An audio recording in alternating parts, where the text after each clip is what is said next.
work that is more easily replaced by in certain components. But again, the issue is not whole jobs being eliminated at this point, but really the transformation of the labor market. So I don't know, Hanna, if you want to. Yeah, I'll add 3 points to this based on our report. So first of all, following up on what Caroline just said, that to a big extent, existing tasks will be changed. So the type of work that workers perform will change. And what is really important for the ILO in this regard are work quality considerations, right? So if AI can be beneficial for workers, but it can also not be. So for example, if it leads to a loss of autonomy for the worker, that would be an issue, and that needs to be dealt with proactively. Then, since you asked, how should workers prepare for the AI of the future? And that brings me back to the point I made earlier, that foundational skills are really so important. So foundational cognitive abilities, and also I think that socio-emotional skills will remain highly important because those cannot be replaced by machines. One aspect that we add in this regard in the report is that when it comes to socio-emotional skills, they will be extremely important. But there's an interesting dimension that socio-emotional skills are actually highly valued in so-called business services. But when it comes to broadly defined care work, they tend to be undervalued. So this is one of the points we also make, because it's not only about reskilling and upskilling for the workers, but there's also an issue of inadequate valuation and remuneration by societies and economies that needs to be taken into account, especially when it comes to care work. And finally, I think there's an important debate right now concerning entry-level workers, so there may be some evidence that white-collar entry-level workers are less hired at the moment. And this is still an open question, because it's not 100% clear that this can be causally linked to AI. It could also be due to other trends that we observe at the moment. I think what's very important in this regard from an ILO perspective is that I think also for enterprises themselves, it's beneficial to have a longer-term perspective. So it's not only about maximizing short-term profits, but the people that these enterprises hire today, the entry-level people, they will be the mid-level and high-level professionals of the future. So I think this also relates to training and our report, that it's a joint investment for the workers, but also for the enterprises, to foster a productive change. Thank you very much. Let me see if there are other questions on the platform or in the room. Dina Bissab, APTN. Yes, thank you. Thanks, Alessandra. My question is about the military AI.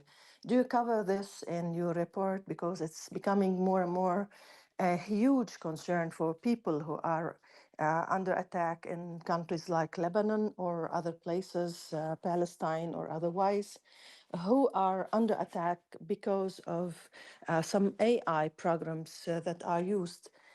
Do you cover this also in your report? Thank you. That's not an element of the report. It's about skills and lifelong learning. Thank you.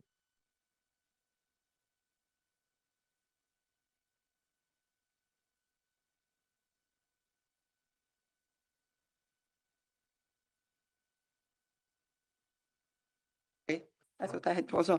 So I don't see other questions. So thank you very, very much to Caroline and to Hanna and to Zainab for coming and presenting the report here. So let's go to the next speaker, and I'll let you go.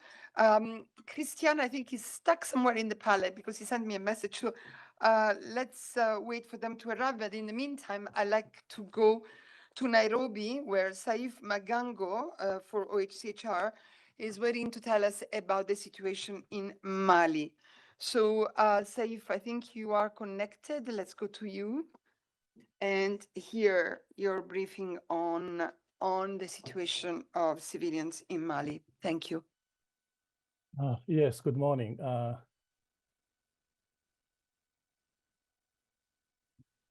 We can hear you, but we cannot see you. Can you see me now? Not really.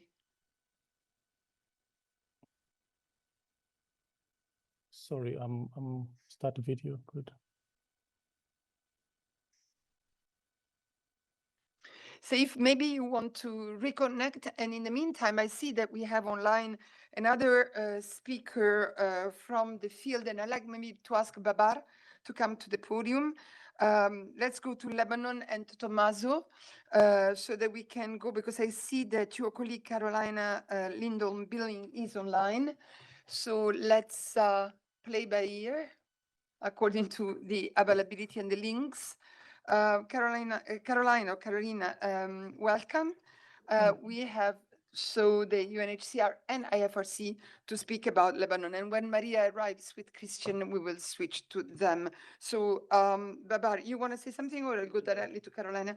Carolina, please, you have the floor. Thanks. Okay, thank you. Thank you so much.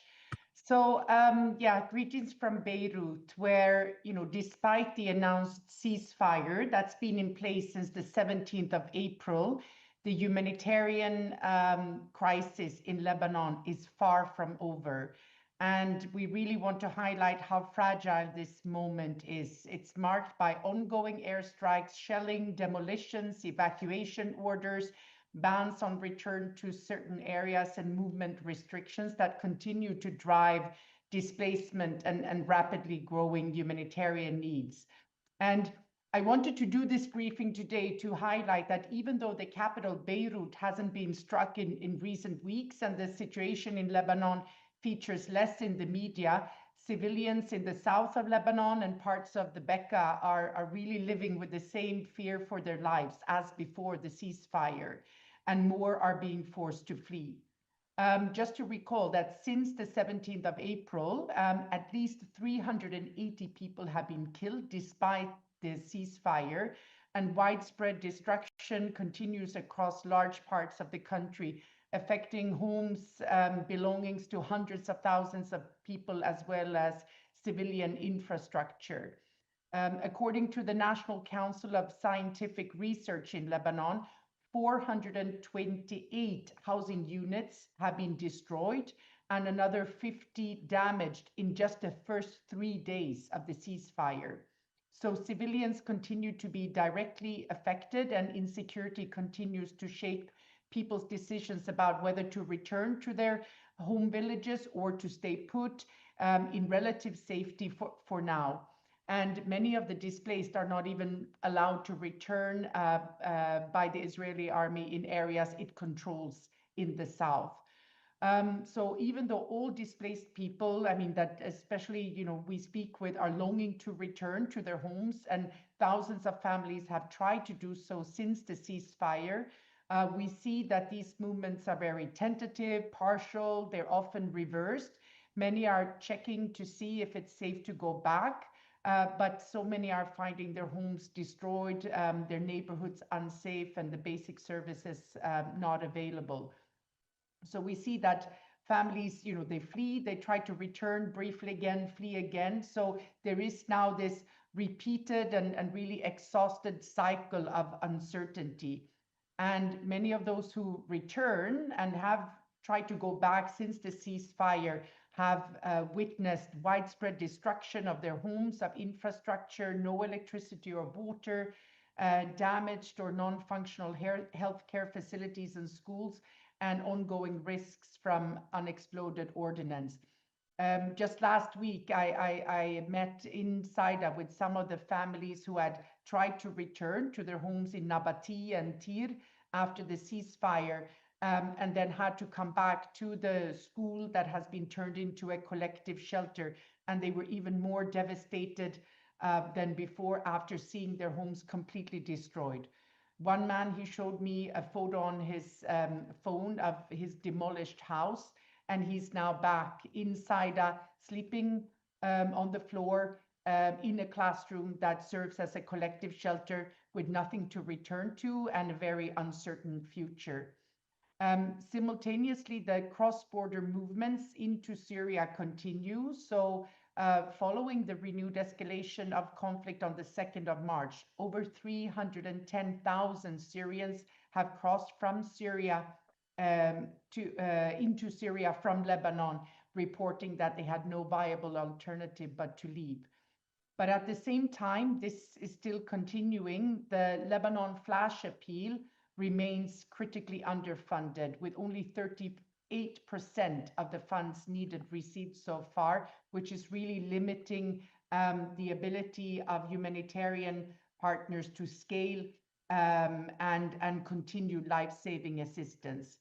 But despite these challenges, UNHCR, the UN Refugee Agency, together with others, continues to support the government-led response, working closely with the national authorities and partners to provide protection services, emergency shelter, cash assistance, and core relief items.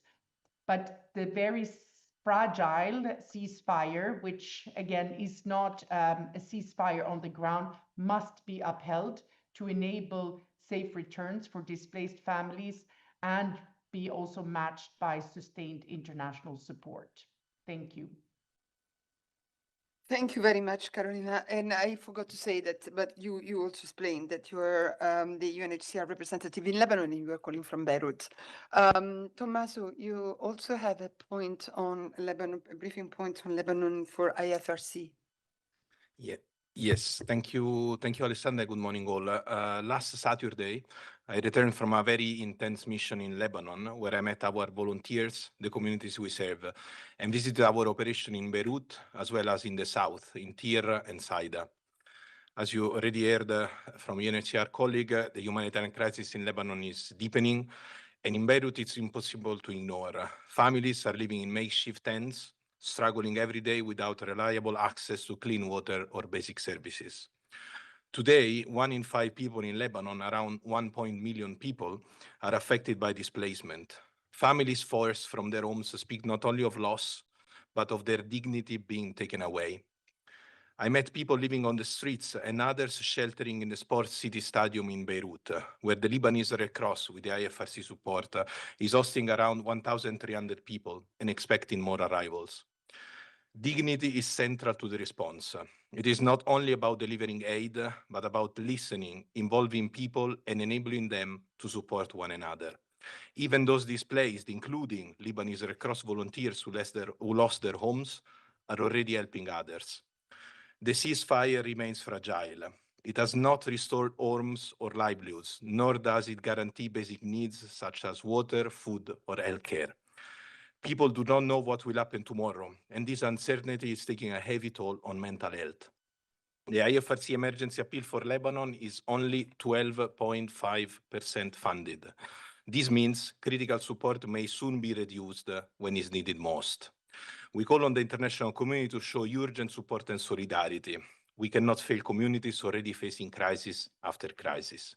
And before concluding, I want to share one clear message from Lebanese Red Cross volunteers. They are asking for protection. Every time they go on an ambulance mission, they hug each other and say goodbye to one another, unsure if they will return safely. While in Tyre, when we were there last Friday, 3 strikes happened in the area. We witnessed colleagues heading out to rescue people. It was heartbreaking to see them going out. In a normal world, Red Cross volunteers would not need flak jackets or helmets in ambulances.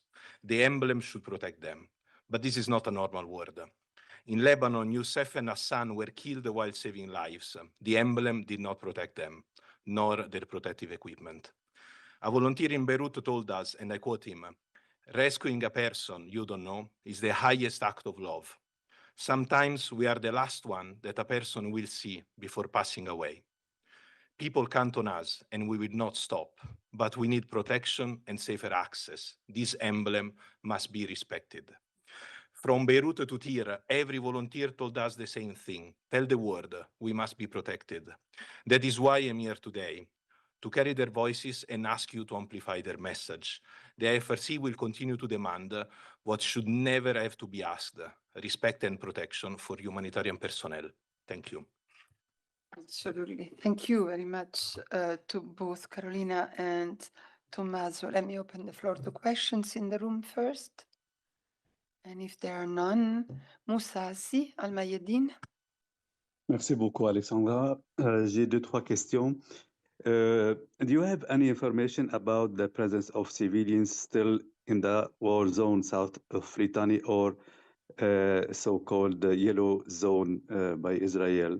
And I have another question concerning the people, the displaced people, if they receive financial assistance in lieu of rent from the UNHCR or from the Lebanese government.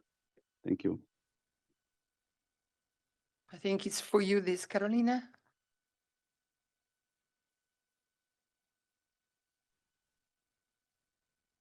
Yeah, thank you. So, I mean, the information we have as humanitarians that we're trying to triangulate is that, yes, there are thousands of people still remaining in that area under control.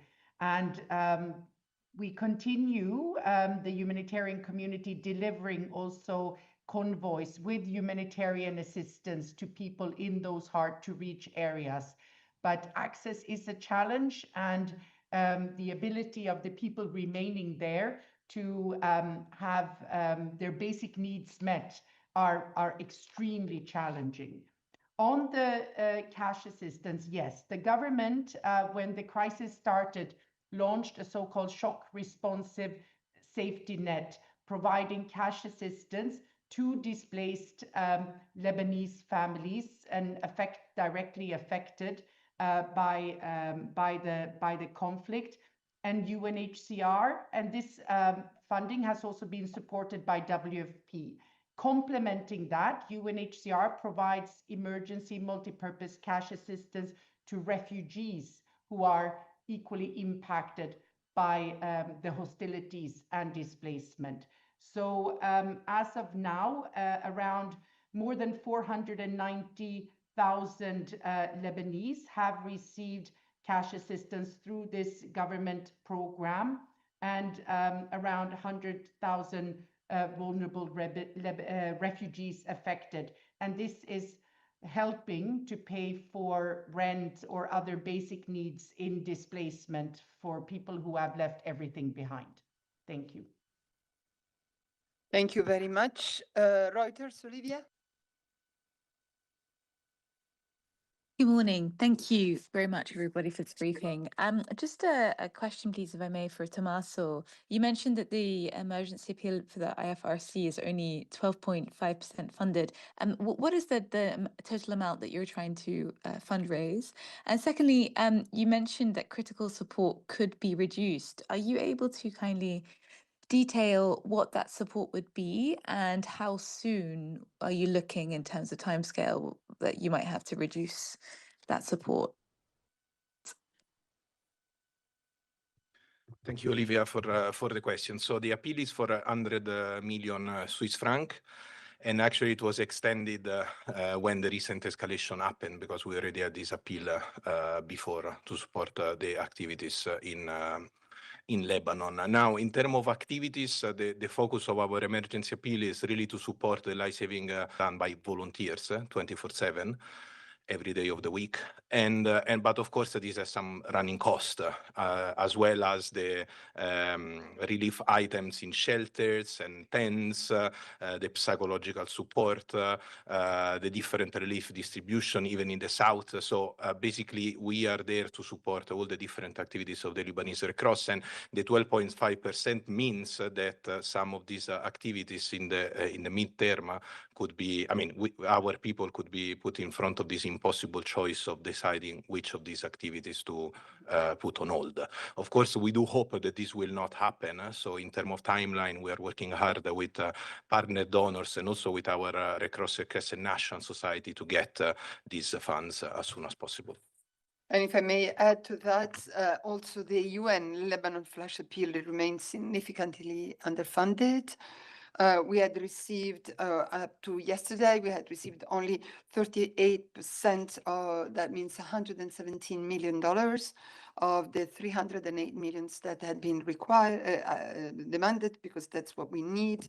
And obviously this is limiting our ability to also support the most vulnerable people in the country. Robin.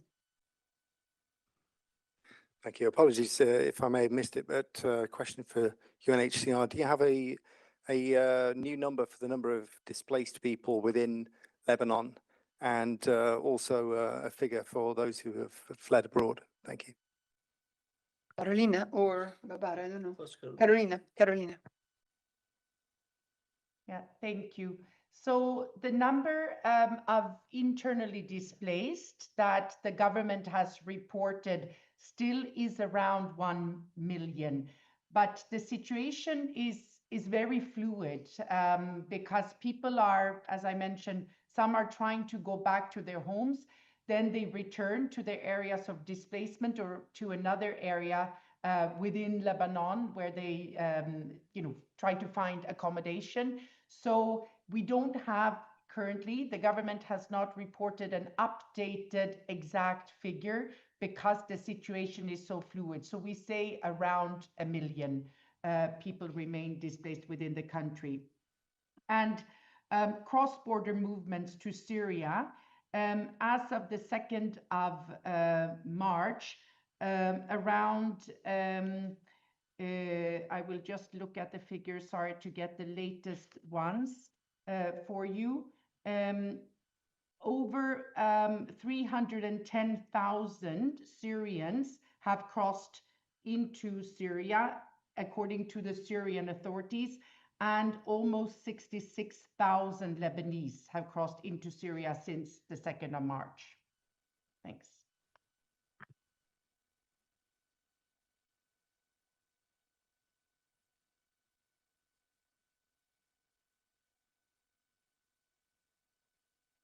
Sorry. Today is the day. So I'd like to thank very much both Carolina and Babar from UNHCR and Tommaso, but Tommaso will have another point afterwards. You want to say something? Yeah, just thank you, Carolina. For you, dears, we have also shared the notes that Carolina just used. Good. So they should be in your email. If not, let me know. Thank you. And same for IFRC. So thank you very much. And Tommaso, will you come back afterwards?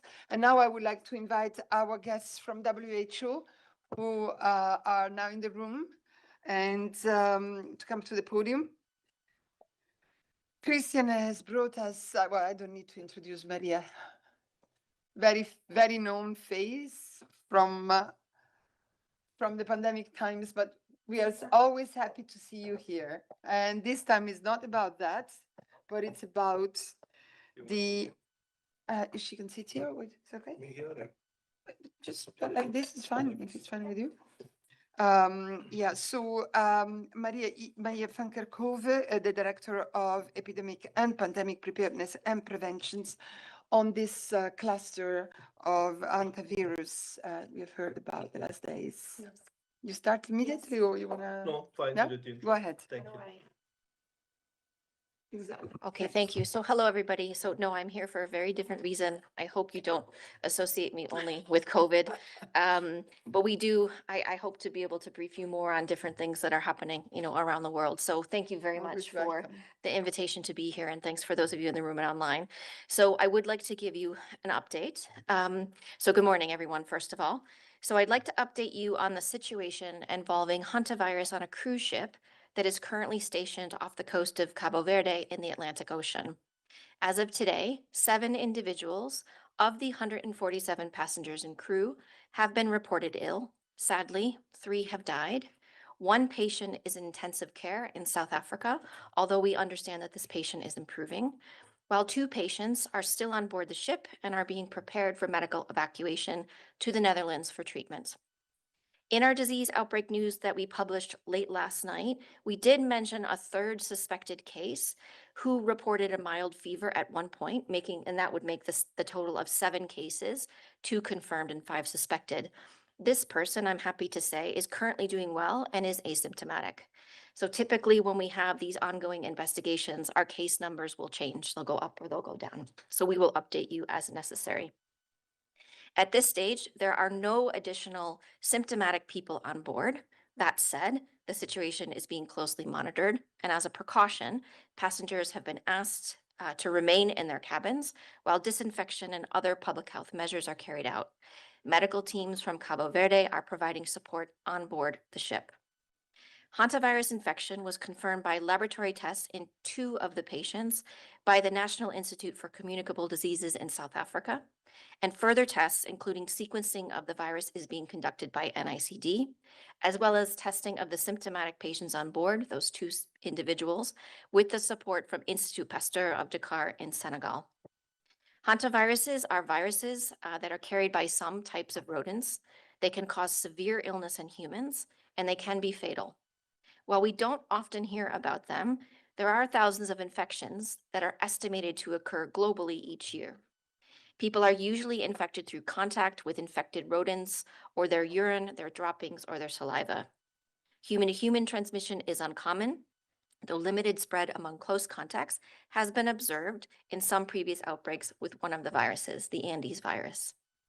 WHO is working closely with authorities in Cabo Verde, the Netherlands, South Africa, Spain, the United Kingdom, and the ship's operators to coordinate actions to ensure the safety and health of all people on board, while also limiting further spread. WHO has informed all of our member states through our channels, our international health regulation channels.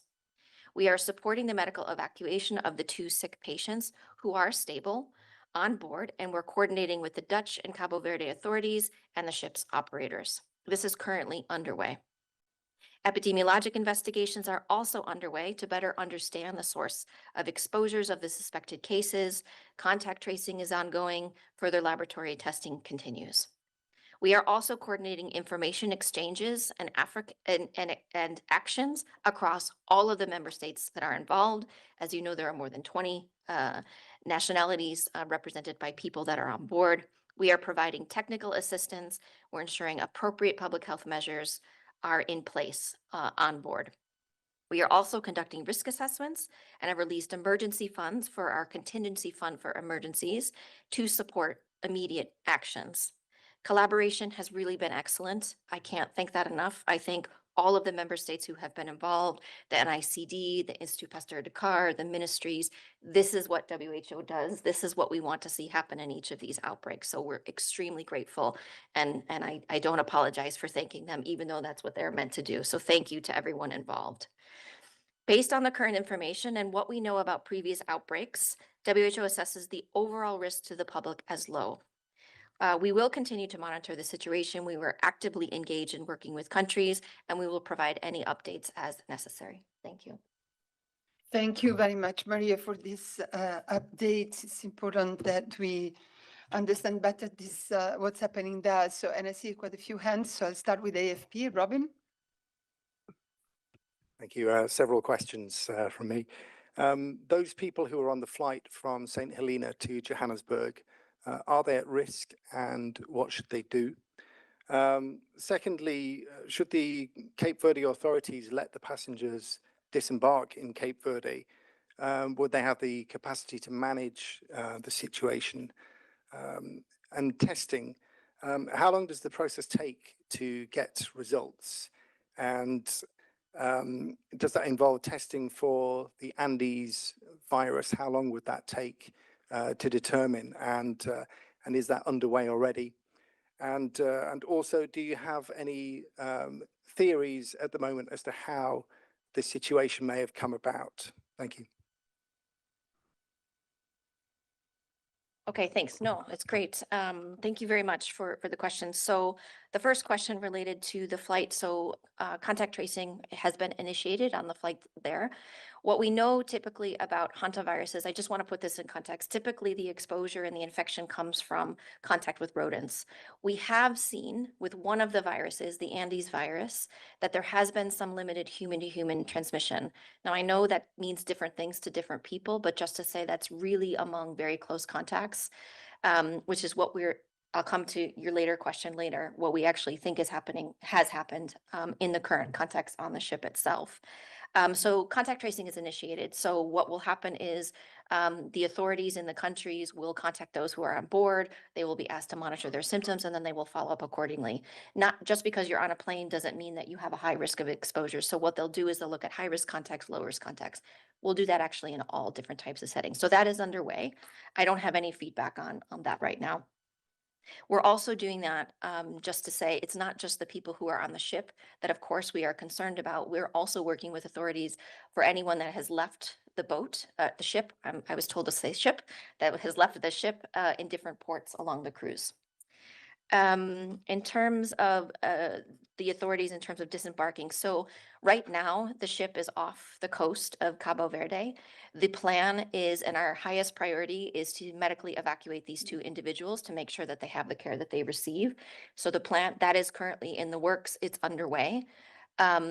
The plan now is for the ship to continue on to the Canary Islands. We're working with Spanish authorities who will welcome the ship, have said that they will welcome the ship, to do a full investigation, a full epidemiologic investigation, full disinfection of the ship, and of course to assess the risk of the passengers that are actually on board. As I said, there are no other symptomatic patients who are on board.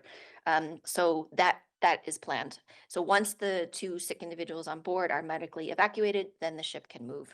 So that's in progress.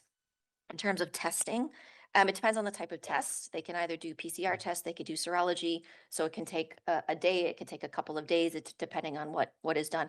It also matters how quickly the samples can get to a lab that can actually do the testing. So again, NICD in South Africa has done a fantastic job with the patients that have arrived there. Sequencing is underway by NICD in South Africa. We're hoping to get those results as soon as possible. We were hoping this morning, but they're working very hard on it. So perhaps tomorrow. We are working under the assumption that it's the Andes virus. So from a precautionary point of view, we feel that this is the best approach to make sure that we have the right precautions in place. But yes, it is underway. And once we have that result, we will let you know. We are also awaiting further laboratory results of the two patients on board, and that is being conducted by IP Dakar. So they actually flew to Cabo Verde to support, and that testing is underway. I don't have those results yet. And in terms of theories, so we don't have a full picture yet, but we have some working assumptions. And any of you working in science or following us over the last couple of years, you know you have assumptions, you find some answers, and then you make new assumptions or you have new hypotheses to test. So our working assumption, given the timeline of the cases, the suspected cases that we know, those 6 or 7, if we count the one that's doing well, the initial patient, the initial case, and his wife, they joined the boat in Argentina. And with the timing of the incubation period of hantavirus, which can be anywhere from 1 to 6 weeks, our assumption is that they were infected off the ship, perhaps doing some activities there. This was an expedition boat, and many of the people on board were doing bird watching. They were doing, a lot of things with wildlife. So our assumption is they were infected off the boat and then joined the cruise. The cruise did stop at many different islands up the coast of Africa, and again, seeing a lot of different wildlife. On those islands, there are birds. Some islands have a lot of rodents, others don't. So there could be some source of infection on the islands as well for some of the other suspect cases.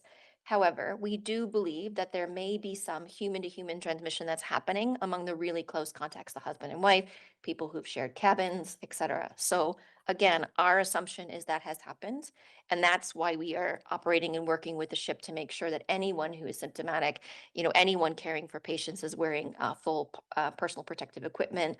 The medical personnel who have boarded the boat have brought additional PPE as well. So that's our working assumption. But just again, contextually, hantaviruses don't typically transmit that way. It's really a rodent infection. Thank you very much. That was really clear. Jérémy Lange, Radio France Internationale. Thank you, Alessandra. Dr. Van Kerkhove, 2 questions. Just to make sure I get that right on the number.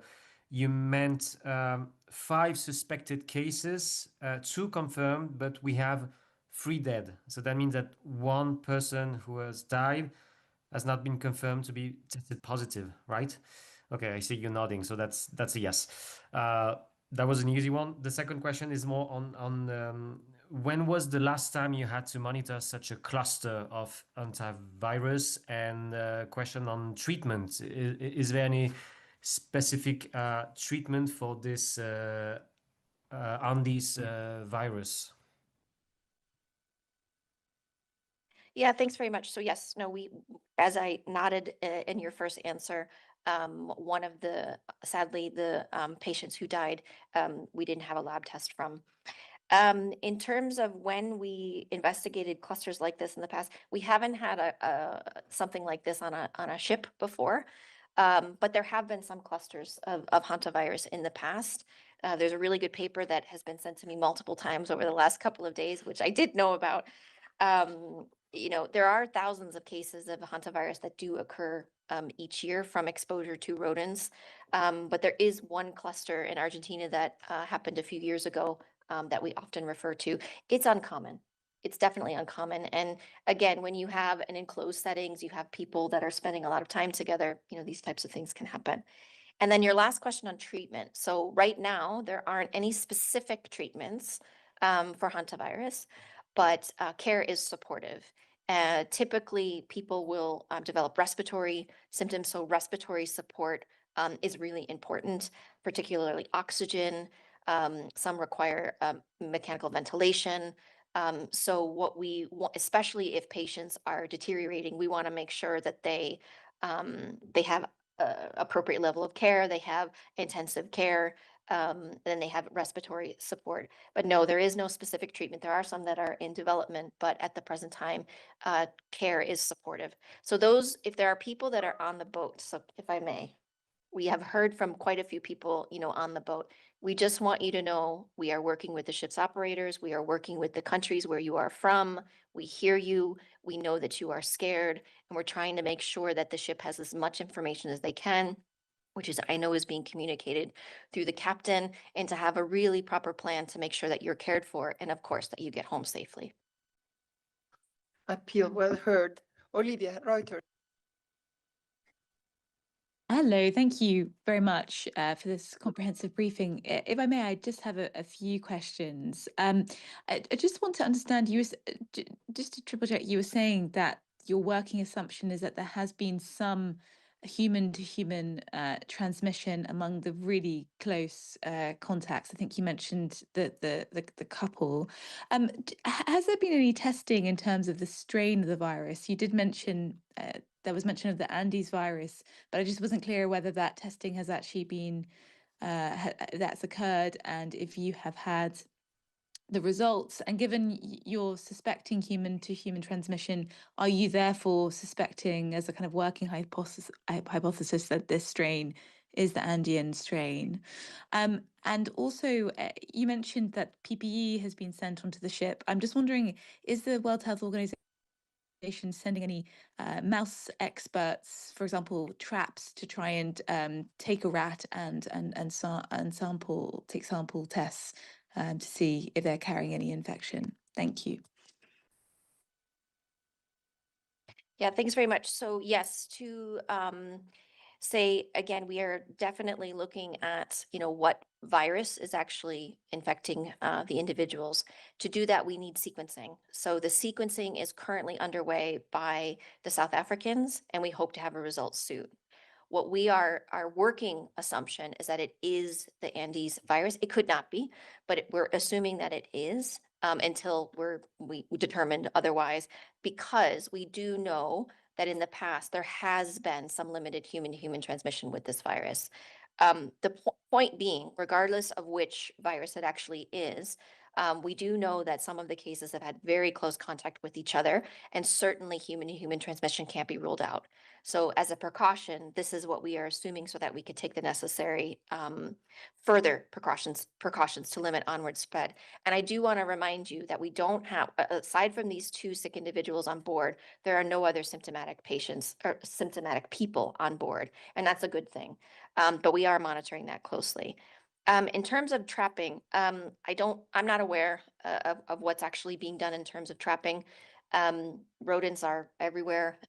So there is testing that does happen routinely in some countries, but in this case, you know, to identify a, you know, rat that would do this, I think would be quite difficult. There will be environmental studies that will be done, though.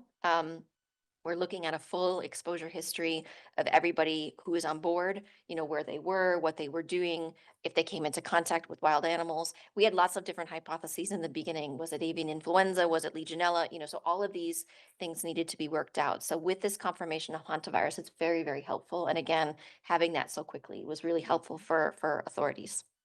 Olivia, you have a follow-up?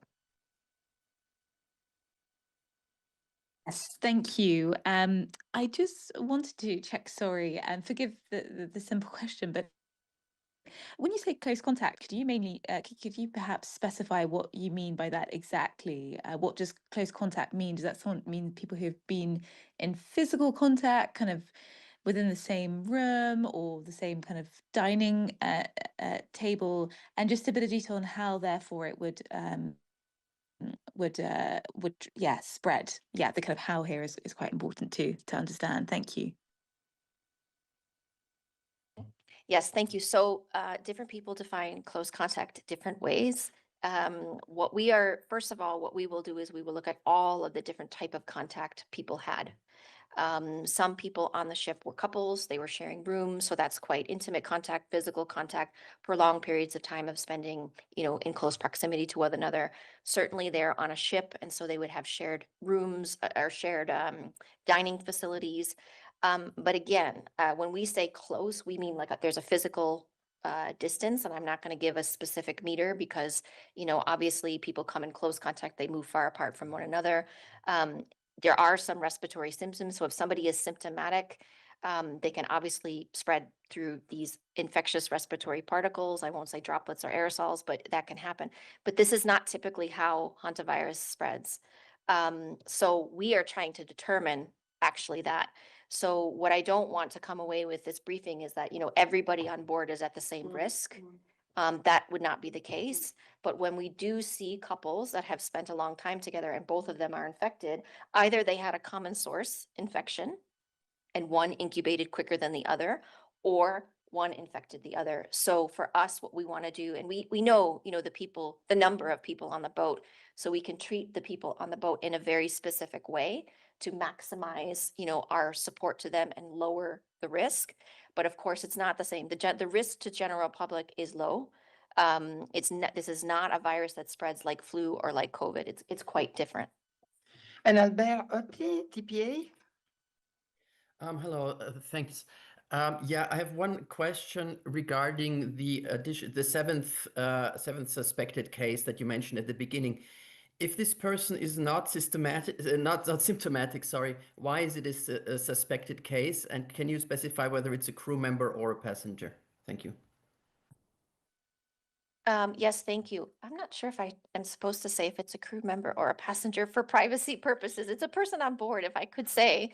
This individual did report a mild fever. This is what we've been told, a mild fever. So that's why I initially considered a suspected case. There were samples that were taken from this individual, so we will look for the lab results as well. But I'm just very happy to say this person is feeling well, is healthy, so. And I wanted to distinguish between those who need to be medevaced and those, who are doing well. So. Maria, thank you so much. That was so clear and comprehensive. Oh, sorry, Robin. Just last question, because we have abused one of your patients. Go ahead. Thank you. Is there anything that can be done on board to kill the virus? Is there anything that is known to eliminate this? Secondly, remaining in your cabins, would that be the optimal thing to do, or is it just the best available thing to do in these circumstances? And finally, yesterday the operator said there were 149 people on board, including passengers and crew, but including one fatality. So I'm just trying to see if I can figure out what the discrepancy is. Thank you. I'll start with the last one. So I'll have to come back to you on that. I'm reporting what information that we have, but I don't know if they were counting the medical professionals who boarded the ship. I'm not sure. That's certainly not our intent to say we're missing people by any means. But yes, someone did pass away on board, and we're working with the authorities on that to make sure that the remains are sent home properly and in a dignified way.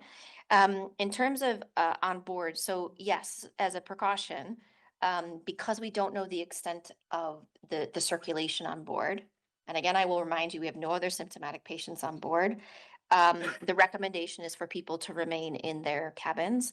Obviously, that's not very pleasant for everyone for a long period of time. There is, we understand, plenty of food, plenty of water on board. So, you know, people are being fed, and they are doing some decontamination on board, disinfection in the cabins themselves. So we've asked about any rats on board. We've been told there are no rats on board. So there are lots of different things that are happening. And right now, what we want to do, because we have an enclosed space and we have these individuals who are still off the coast of Cabo Verde and will go to the Canary Islands, want to